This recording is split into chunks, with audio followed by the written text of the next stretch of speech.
القائد عبد الملك متوقي واش كان خائن باع الارض للمستعمر ولا قائد ذكي لعب لعبه خطيره باش يحمي القبيله؟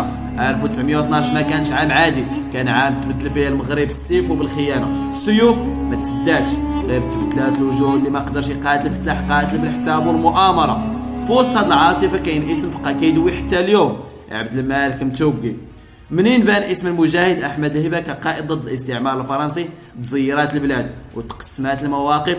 وسط هذا الانقسام طلع سؤال كبير، مع من غيوقف المتوقي؟ واش مع احمد الهبه ولا مع المستعمر؟ المتوقي ما التحقش بالهبه وما دخلش معاه في المواجهه العسكريه، وما كانش تابع ليه، اختار طريق اخر وهو الحذر والترقب وقراءه بارده لموازين القوه. المستعمر استدعى المتوقي لمراكش مع قياد اخرين بحال القلاوي والقندافي باش يتحالفوا ويوحدوا الصفوف ضد احمد الهبه. المتوقي دخل الاجتماع لكن ما علمش ولاء كامل للمستعمر ولا رفع السلاح ضد الهبه. هذا الموقف خلاه ما يكونش مقاوم واضح ولا متعاون صريح، لكن في الحقيقه موقف المتوقي من الهبه كان لعبه سياسه دقيقه. في البدايه بايع الهبه كسلطان للجهاد باش يحافظ على سمعته وسط القبائل اللي كيحكمها، خصوصا ان القبائل كانت كتشوف في الهبه المنقذ من الاستعمار. ولكن هذه البيعه كانت شكليه فقط وما طولاتش.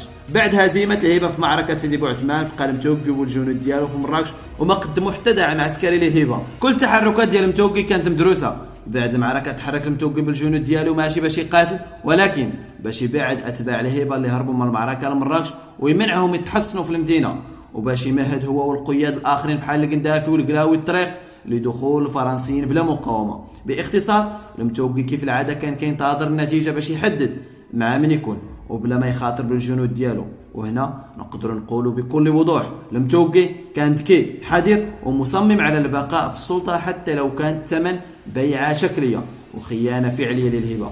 بعد هذه الهزيمه ديال الهبه ليوطي عقد لقاء مع القياد في مراكش، ومن بين هاد القياد كان المتوقي، وكان الهدف من هذا الاجتماع صيانه وضعيه القياد وحمايه مصالحهم وباش يتاكد من تضامن القياد مع المصالح الفرنسيه.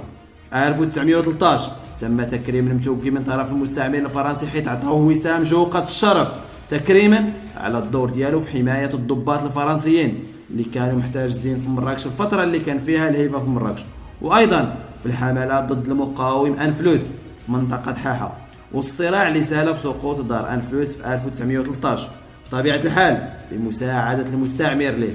وبهذا الانتصار توسعت الاراضي اللي تحت القياد الموالين للمستعمر.